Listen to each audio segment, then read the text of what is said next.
All right, we're just continuing on with our little series, Something Interesting in the Book of Genesis. We are on Genesis chapter 13. So I'm not going to read the entire chapter, but we're just going to go through some stuff real quick. So we have Abraham returning to Bethel after Abraham getting a call from God basically saying, I'm going to make you into a great nation. I will bless thee, and I will make your name great. And thou shalt be a blessing, etc. So now he's going back to Bethel, and Abram went up out of Egypt, he and his wife, and all that he had, and Lot with him into the south. So this is interesting. And Abram was very rich in cattle, and in silver, and in gold. Some of it came from also leaving Egypt.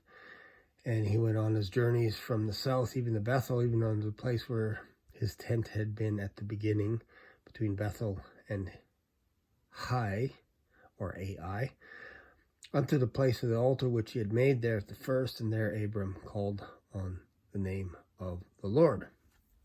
So here we get Abram and Lot separate. Lot also, which went with Abram, which is his nephew, had flocks and herds and tents, and there was a little bit of a fight that broke out, a little bit of a dispute, because the land was not able to bear them, and they might dwell together, for their substance was great, so they could not dwell together. There was a strife between the herdmen of Abram's cattle and herdmen of Lot's cattle, and a Canaanite and Perizzite dwelled in the land. So then Abram said to Lot, let's not fight. You pick a piece of land, you go to the left, I'll go to the right. If you go to the right, I'll go to the left. This is our first instance of casting a lot. This is where we get to me anyway, the whole understanding of what casting lots means. This is where Lot makes a decision to go towards Zoar, because the land looked pretty good in the plain of Jordan. And so Abraham went the other direction. So to me, this suggests the idea that people have a choice. And this is what I think this means when we're talking about casting lots, is people are taking votes. When the disciples were trying to decide which disciple would replace Judas, they cast lots. They had a vote. They picked whoever's in favor of this one disciple.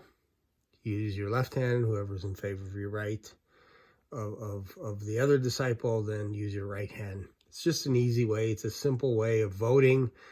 If there's 5 people voting, obviously, if there are more hands raised on one side than the other, it's pretty straightforward, I think. We're not talking about casting bones and dice, all this kind of crazy stuff. But anyways, we get down to Sodom. But the men of Sodom were wicked and sinners before the Lord exceedingly.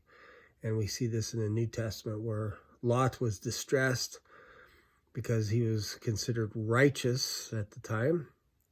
And he had a hard time living amongst the people of Sodom and Gomorrah. So God renews his covenant.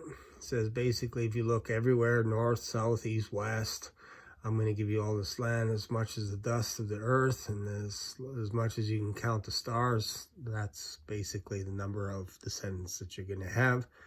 Then he removed his tent and went to the plain of Mamre. And then this is kind of interesting. I'll go into chapter 14. I won't do it now, but in the next chapter, we talk about kings, and then we get introduced to Melchizedek. So I'll talk about that a little bit more. But it's just interesting that God had to renew his covenant again with Abram.